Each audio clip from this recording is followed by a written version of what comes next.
Hello everyone, welcome back to our channel Login Aid. In this guide video, I will show you how to log in Chime credit card online.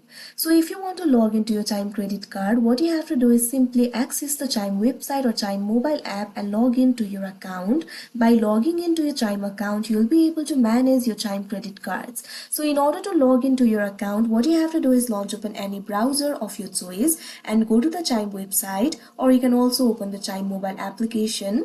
If you've opened the browser, click on the search bar and type in chime.com, press enter.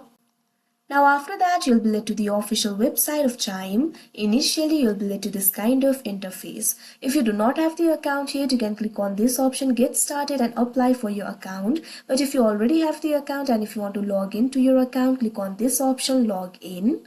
Now you'll be led to the login interface of Chime. From here you'll be able to log into your account. Simply click on the field of email address and enter the email address over here.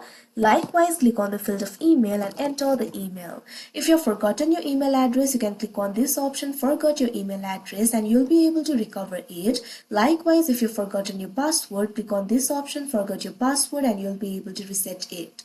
Now after you enter the credentials, click on the sign in option that you can see on the screen. After that, you'll have to verify your identity by simply entering the code sent to your text message. After that, you'll be logged into your account. So that is how you log in Chime credit card online. I hope you found this video helpful. Thank you for watching. Make sure to like, share and subscribe to our channel.